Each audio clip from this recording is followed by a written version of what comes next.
tackled a very timely problem, and this is the communication between science and society, and science and policymakers.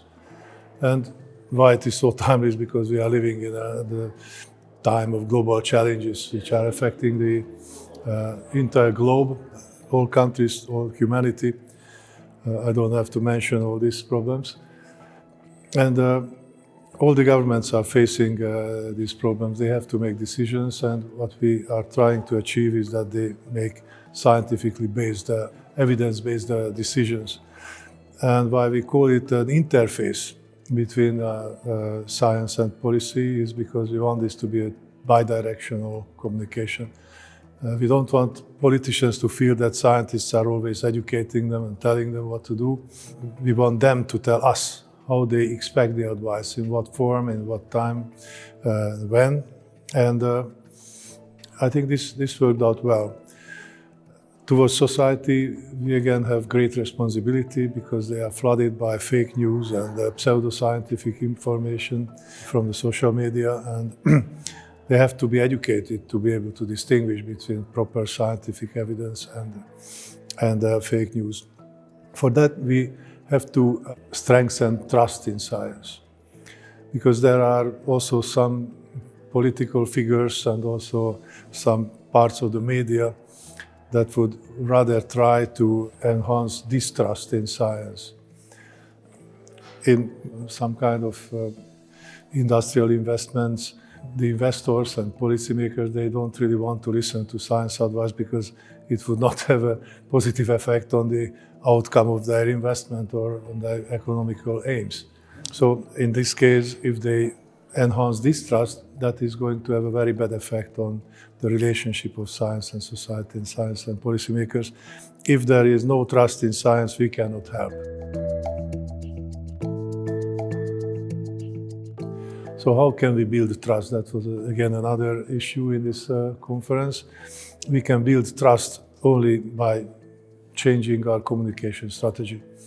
Scientists have to find a way how to better communicate their results to the general public, how to educate them to learn the methodology of science, why they should be trusted more than any kind of uncontrolled information coming from the media.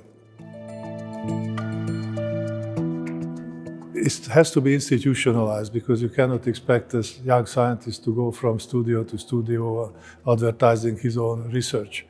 But if we institutionalize this, then the participation by scientists is going to be very much encouraged, and also we can organize it in such a manner that there will always be an interested audience from the lay people.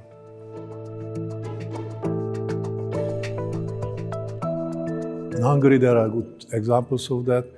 We have the Festival of Science every year in November. The whole month is dedicated to science. The academy and universities and research institutes, they organize open days, they organize symposia, exhibitions. And also the academy started the alumni program, which was my initiative when I began my presidency.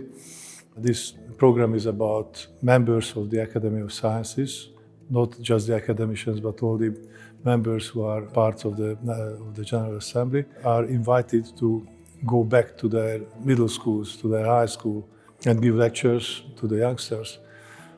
Teach them what science means, how science operates, what the pleasure is in discovery, how scientist life is wonderful. But we don't want to convert everybody into scientists. We just want them to learn why they can trust science more than the uncontrolled information coming from the social media.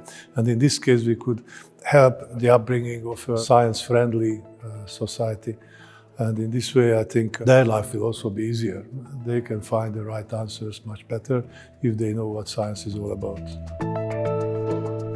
We chose Indonesia was because the Eastern Hemisphere, especially the Far East, didn't get much attention so far from the Science Forum series.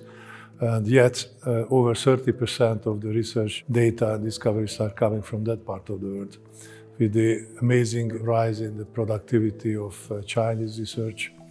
But also there we have India, Indonesia, Australia, New Zealand, all these countries expect that the Indonesian organization of the next World Science Forum is going to be a kind of appreciation of their contribution to science.